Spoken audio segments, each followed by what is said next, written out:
The bottom line to this idea is that governments shouldn't be trading humans. Why are we having that discussion? What are the answers here? People, and let's face it, predominantly young men, will still take whatever risk if they think it's worth taking. Well, as Keir Starmer said, there is no silver bullet, and actually the smash the gangs approach does encounter a number of quite substantial operational challenges. Last week, of course, we saw the video that perhaps the far right wanted to see, which was police going into the water and slashing a boat. We heard the child screaming, we heard everyone on there distraught, and maybe that's what they want. Hello and welcome to the Fourcast. I'm Paul McNamara. The UK and France have just signed a deal that they hope will cut down on the number of migrants crossing the Channel in small boats. The deterrent? Come to the UK illegally and you can be shipped straight back, or as quick as the courts will allow. France will accept these returnees in exchange for Britain taking in refugees with family connections or legitimate claims. But will this one-in, one-out scheme really put off desperate people fleeing war or famine? Small boat crossings are up almost 56% this year, with more than 21,000 people making the journey so far.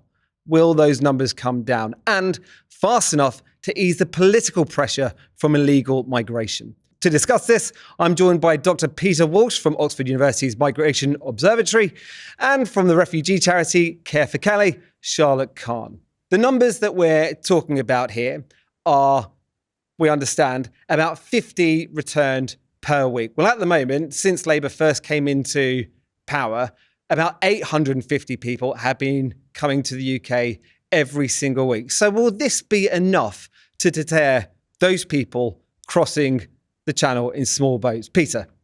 It's unlikely to have much of an impact. The working assumption has always been that the size of the deterrent effect of any returns deal like this will depend on a substantial share of people who reach the UK by small boat being returned to France.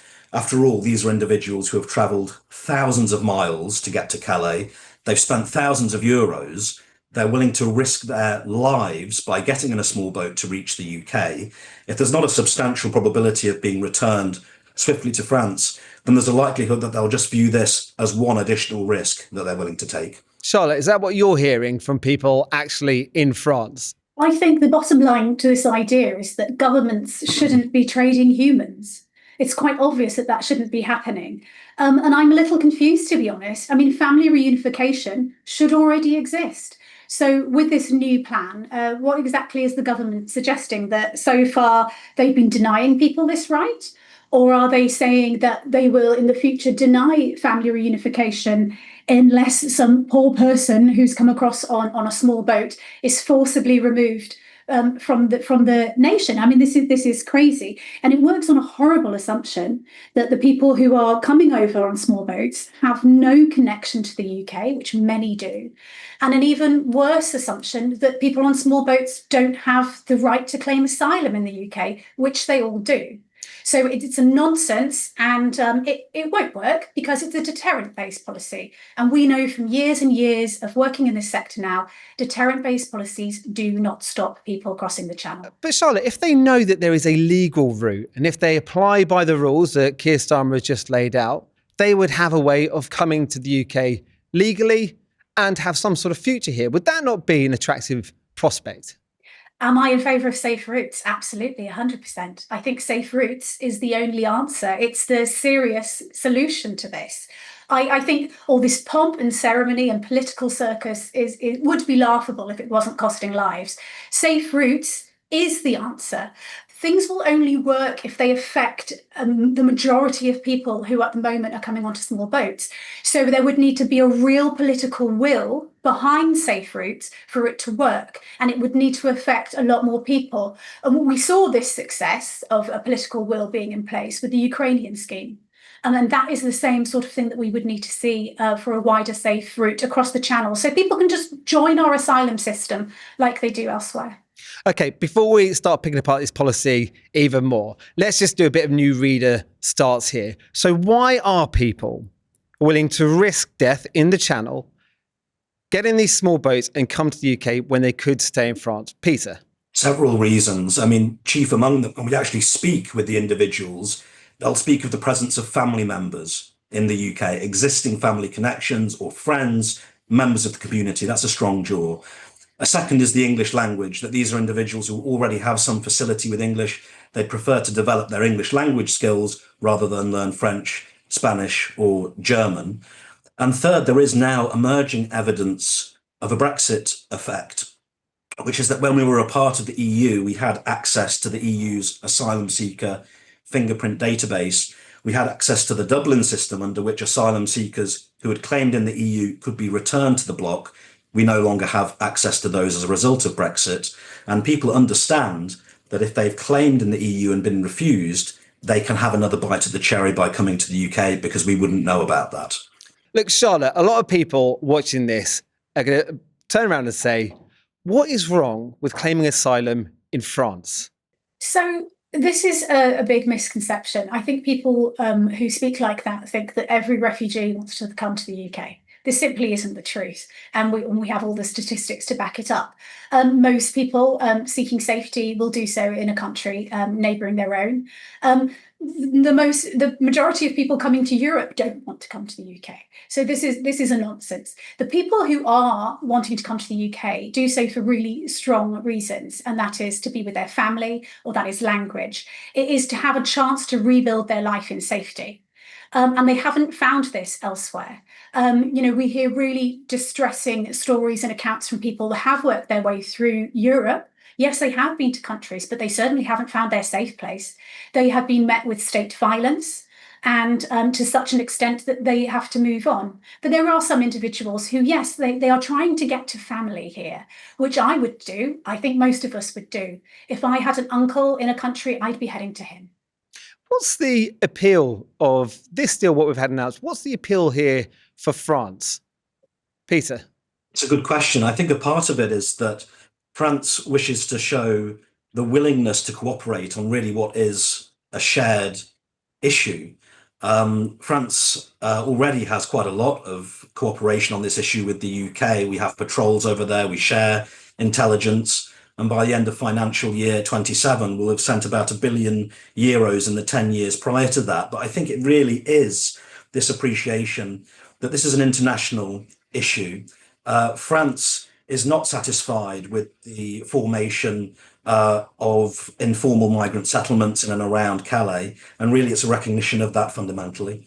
Charlotte, you spent quite a lot of time in Calais. Lots of the pictures that have enraged voters over the last couple of years have been those sights of French policemen standing around, not doing very much when people hop into boats and then launch into the Channel. Why aren't the French intervening more? Is it simply because they're more than happy for people to leave the country, come over here, let the UK deal with it? Well, if people are wanting the French police to make refugees' lives a misery in Calais, they can rest assured that that's definitely happening.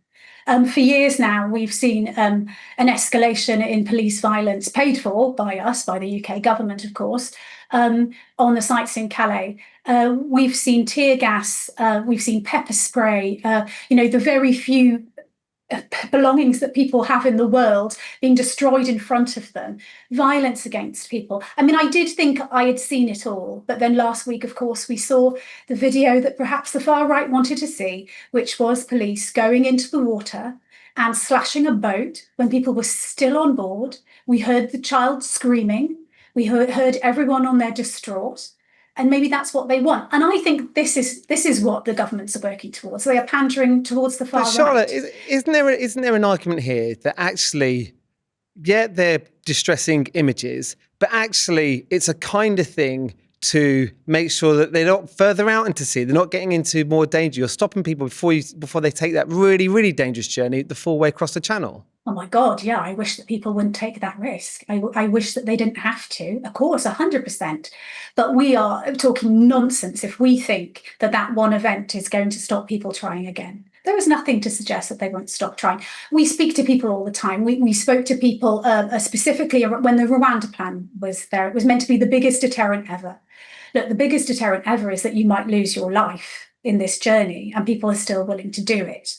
Peter, is that the mood music that you hear, that it doesn't really matter what deterrents are put in place? people, and let's face it, predominantly young men, will still take whatever risk if they think it's worth taking. They are desperate to reach the UK. And when you look at the countries that they've come from, in some sense, it's no great surprise why. They tend to come from some of the most chaotic parts of the world, countries that suffer political persecution, environmental catastrophe, war, civil or ethnic conflict of various kinds. And that's why it's no surprise, of course, that large majorities claim asylum. And at the moment, of those that have received a decision on their asylum claim, a pretty large majority, 2/3, have been successful. Charlotte, I get the impression from the top there that you're not overly pleased with the announcement that's just been made by Sir Keir Starmer. Is there any form of returns agreement that you would have looked at and gone, yeah, okay, I can get behind that? My purpose isn't here to talk about returns agreement. I'm really disturbed by that idea that we have to trade humans in any way. Yeah. Why are we doing that? Why are we having that discussion? Why aren't we talking about our obligations as a country to, help people who have come to us asking for help? Why are we trying to shirk our responsibility just because of this fluke of geography that we have this deadly channel in between us? Why are we doing that? My mind boggles. I don't understand why we're not just talking about a safe route and why we're talking about returns in this way. There are returns policies in place. But can I go back to something you mentioned about them mostly young men? Yeah, and this is something that the far right really like to, get stuck in on. When we look at the nations that the people are fleeing from, the very targets of those governments that they are fleeing and the persecution they flee, the very targets are young men, forced conscription into what is basically, death gangs. So they are the targets. Why we would stop those young men seeking asylum in our nation is disgraceful. I really dislike this sort of gender-based discussion that happens on this topic. Maybe it's because I'm a mum of two strapping teenage boys. And God forbid that my very tall, 13 and 15-year-old sons ever had to flee their home, like my friends' mothers have had to tell them, run. God forbid that they were met with this, that people were wishing them to die on their way to meeting a relative in a safe country. Peter, can you talk us through the scale of the problem across the whole of Europe? Because a lot of people watching the news, watching the UK news, will only see the people that are crossing the channel to get here. But looking across Europe, what's the scale of the problem in every other European nation? Yes, it's very much a European challenge, and the UK is most certainly not alone here. If we talk about unauthorised maritime arrivals, Italy has frequently 2 to 3 times, Greece often has more, Spain as well. So there are many countries that experience this, and certainly the extent to which the UK experiences unauthorised maritime migration is considerably of less magnitude than the numbers that are reaching Italy, for example. So this is a pan-European problem, but what we've got now is an agreement between the UK and France. Is there a risk that the Europeans could step in here and say, we're blocking this? We've already seen some opposition from a number of frontline states, Italy, Cyprus, Malta, Spain and Greece. Their concern is that individuals that are returned to France may end up back in those countries which already view themselves as overburdened and taking responsibility for large numbers of individuals. But of course, at the same time, an individual that could be returned to those countries is also coming to the UK. I think one of the big questions about this fairly limited deal for the time being is whether it might be a stepping stone to a broader agreement between the UK and the EU as a whole. And the big win, I think, for UK policymakers would be regaining access to the EU's fingerprint asylum seeker database. Charlotte, immigration is a huge issue in British politics. Labour feel that they've got to get on top of this. Just talking to Labour MPs before we started this podcast, one of them was saying to me, look, this is a good start, but we're going to have to go further because we are facing real problems here from Reform, who are looking at taking a far harder line stance. Are you concerned that if Labour don't tackle this problem now, it's not going to be whatever Keir Starmer comes up with, but it might be what Nigel Farage comes up with, which you would find far less palatable? So I do think it's extraordinary that a Labour government is in place and we're having these discussions. I've worked in this sector for years now, and even in our darkest day under the Tory government, you at least had that hope that, God, one day they're going to get voted out and there's changes coming. But here we are with a Labour government having the same discussions. I think it's extraordinary that Labour are choosing this strategy of trying to out-reform. I mean, that's not a vote winner. Who's going to do that? If you want to vote for the very worst, in my opinion, policies, then you'll just vote for the polls show reform. that it is a vote winner, Charlotte. Well, I mean, I really do think that the majority of traditional Labour voters don't want what the Labour government are bringing in place. I honestly don't. I mean, certainly not our experience as a charity who are, out in the UK, across the UK all the time. We have thousands of volunteers. We come across loads of different communities who are not interested in what reforms I'm selling. Now, do we all share the same sort of frustrations that perhaps reform voters have? Yes. I think we do. I think that's a wider political discussion. Peter, this isn't just a European problem. It's not just a UK problem. This is migration. Global migration is a problem across the world. I've just come back from the Mexico-Arizona border.